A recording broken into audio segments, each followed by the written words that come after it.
राधे राधे मित्रों, वैशाख मास महात्म्य की पहले अध्याय की कथा जिसमें भगवत भक्ति के लक्षण और गंगा स्नान का महत्व था, हम सुन चुके हैं। अब चलते हैं दूसरे अध्याय पर, जो है वैशाख का महात्म्य। ये कथा सूत जी द्वारा सुनाई गई है और ये वार्तालाप नारद जी और राजर्षि अम्बरीश के बीच का है। तो चलिए शुरू करते हैं। सूत जी कहते हैं, महात्मा नारद के वचन को सुनकर के राजर्षि अम्बरीश ने विस्मित होकर कहा, हे महामुने, आप मार्गशीर्ष आदि पवित्र महीनों को छोड़कर वैशाख मास की इतनी प्रशंसा क्यों करते हैं? उसी को सब मासों में श्रेष्ठ क्यों बतलाते हैं? यदि माधव मास सबसे श्रेष्ठ और भगवान लक्ष्मीपति को अधिक प्रिय है, तो उस समय स्नान करने की क्या विधि है? वैशाख मास में किस वस्तु का दान, कौन सी तपस्या और किस देवता का पूजन करना चाहिए? हे कृपानिधे, उस समय किए जाने वाले पुण्य कर्म का आप मुझे उपदेश कीजिए। सद्गुरु के मुख से उपदेश की प्राप्ति दुर्लभ होती है। उत्तम देश और काल का मिलना भी बड़ा कठिन होता है। राज्य प्राप्ति आदि दूसरे कोई भी भाव हमारे हृदय को इतनी शीतलता प्रदान नहीं करते जितना कि आपका ये समागम। नारद जी कहते हैं, हे राजन सुनो, मैं संसार के हित के लिए तुमसे माधव मास की विधि का वर्णन करता हूँ। जैसा कि पूर्व काल में ब्रह्मा जी ने बतलाया था, पहले तो जीव का भारतवर्ष में जन्म होना ही दुर्लभ है, उससे भी अधिक दुर्लभ है वहाँ मनुष्य योनि में जन्म। मनुष्य होने पर भी अपने अपने धर्म के पालन में प्रवृत्ति होना तो और भी कठिन है। उससे भी अत्यंत दुर्लभ है भगवान वासुदेव में भक्ति, और उसके होने पर भी माधव मास में स्नान आदि का सुयोग मिलना तो और भी कठिन है। माधव मास माधव को बहुत प्रिय है। माधव मास को पाकर जो विधि पूर्वक स्नान, दान तथा जप आदि का अनुष्ठान करते हैं, वे ही मनुष्य धन्य एवं कृतकृत्य हैं। उनके दर्शन मात्र से पापियों के भी पाप दूर हो जाते हैं और वे भगवत भाव से भावित होकर धर्माचरण के अभिलाषी बन जाते हैं। वैशाख मास के जो एकादशी से लेकर के पूर्णिमा तक अंतिम के 5 दिन हैं, वे समूचे महीने के समान महत्व रखते हैं। राजेंद्र, जिन लोगों ने वैशाख मास में भांति भांति के उपचारों द्वारा मधु दैत्य को मारने वाले भगवान लक्ष्मीपति का पूजन कर लिया, उन्होंने अपने जन्म का फल पा लिया। भला कौन सी ऐसी अत्यंत दुर्लभ वस्तु है जो वैशाख के स्नान तथा विधि पूर्वक भगवान के पूजन से प्राप्त नहीं होती? जिन्होंने दान, होम, जप, तीर्थ में प्राण त्याग और संपूर्ण पापों का नाश करने वाले भगवान श्री नारायण का ध्यान नहीं किया, उन मनुष्यों का जन्म इस संसार में व्यर्थ ही समझना चाहिए। जो धन के रहते हुए भी कंजूसी करता है, दान आदि किए बिना ही मर जाता है, उसका धन भी व्यर्थ है। राजन, उत्तम कुल में जन्म, अच्छी मृत्यु, श्रेष्ठ भोग, सुख, सदा दान देने में अधिक प्रसन्नता, उदारता और उत्तम धैर्य, ये सब कुछ भगवान विष्णु की कृपा से ही प्राप्त होता है। महात्मा नारायण के अनुग्रह से ही मनोवांछित सिद्धियां मिलती हैं। जो कार्तिक में, माघ में तथा माधव को प्रिय लगने वाले वैशाख मास में स्नान करके मधुहंता लक्ष्मीपति दामोदर की विशेष विधि के साथ भक्ति पूर्वक पूजा करता है और अपनी शक्ति के अनुसार दान देता है, वह मनुष्य इस लोक का सुख भोग कर अंत में श्री हरि के पद को प्राप्त होता है। भूप जैसे सूर्योदय होने पर अंधकार नष्ट हो जाता है, उसी प्रकार से वैशाख मास में प्रातः स्नान करने से अनेक जन्मों की उपार्जित पाप राशि नष्ट हो जाती है। ये बात ब्रह्मा जी ने मुझे बताई थी। भगवान श्री विष्णु ने माधव मास की महिमा का विशेष प्रचार किया है। अतः इस महीने के आने पर मनुष्यों को पवित्र करने वाले पुण्य जल से परिपूर्ण गंगा तीर्थ, नर्मदा तीर्थ, यमुना तीर्थ अथवा सरस्वती तीर्थ में सूर्योदय के पहले स्नान करके भगवान मुकुंद की पूजा करनी चाहिए।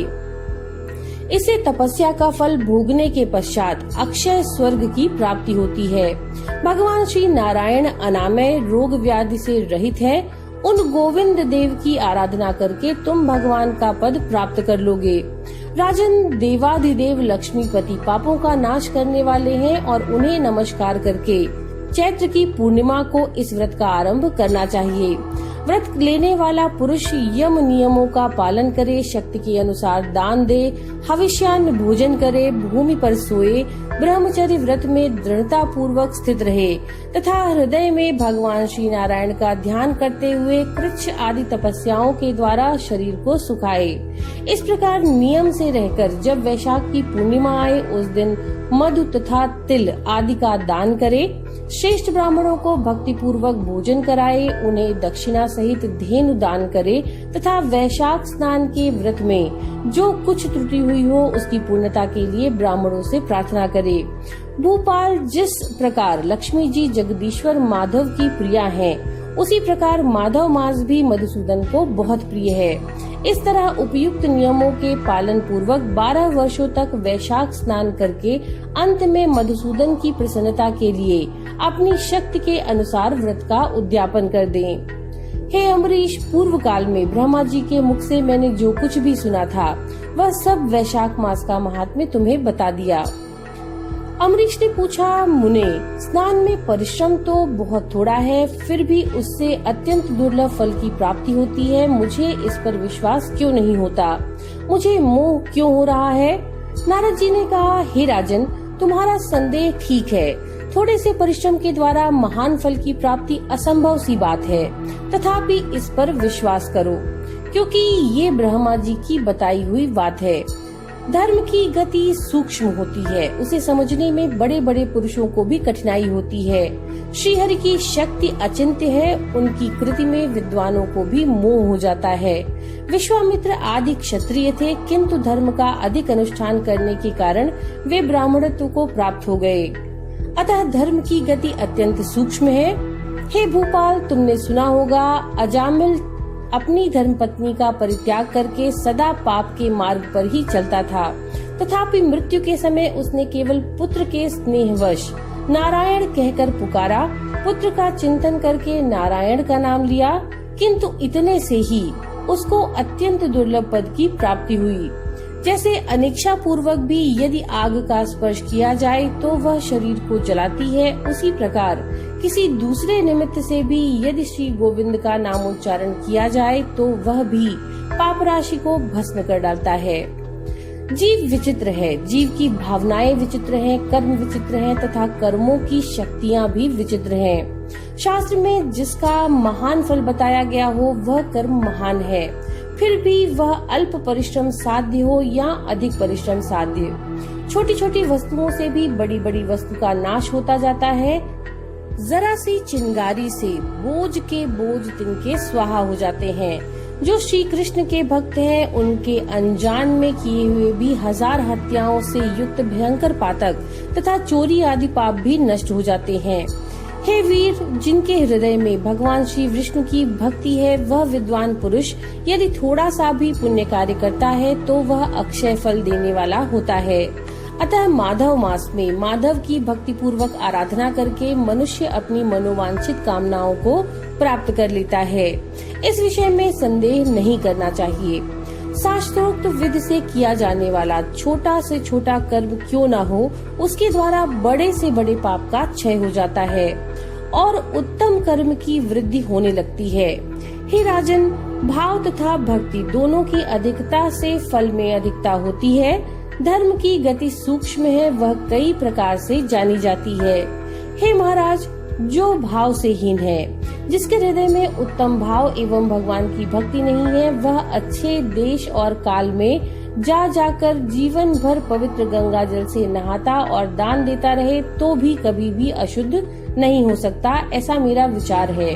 अतः अपने हृदय कमल में शुद्ध भाव की स्थापना करके वैशाख मास में प्रातः स्नान करने वाला जो विशुद्ध चित्त पुरुष भक्ति पूर्वक भगवान लक्ष्मीपति की पूजा करता है, उनके पुण्य का वर्णन करने की शक्ति मुझ में नहीं है। अतः भूपाल, तुम वैशाख मास के फल के विषय में विश्वास करो। छोटा सा शुभ कर्म भी सैकड़ों पाप कर्मों का नाश करने वाला होता है। जैसे हरिनाम के भय से राशि राशि पाप नष्ट हो जाते हैं, उसी प्रकार सूर्य के मेष राशि पर स्थित होने के समय प्रातः स्नान करने से तथा तीर्थों में भगवान की स्तुति करने से भी समस्त पापों का नाश हो जाता है। जिस प्रकार गरुड़ के तेज से सांप भाग जाते हैं, उसी प्रकार प्रातः काल वैशाख स्नान करने से पाप पलायन कर जाते हैं। यह निश्चित बात है। जो मनुष्य मेष राशि के सूर्य में गंगा या नर्मदा के जल में नहाकर 1, 2 या तीनों समय भक्ति भाव के साथ पाप प्रशमन स्रोत का पाठ करता है, वह सभी पापों से मुक्त होकर परम पद को प्राप्त होता है। हे अम्बरीश, इस प्रकार मैंने थोड़े में यह वैशाख स्नान का सारा महात्म्य सुना दिया।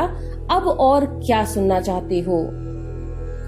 तो ये थी वैशाख मास महात्म्य के दूसरे अध्याय की कथा। नमो नारायण।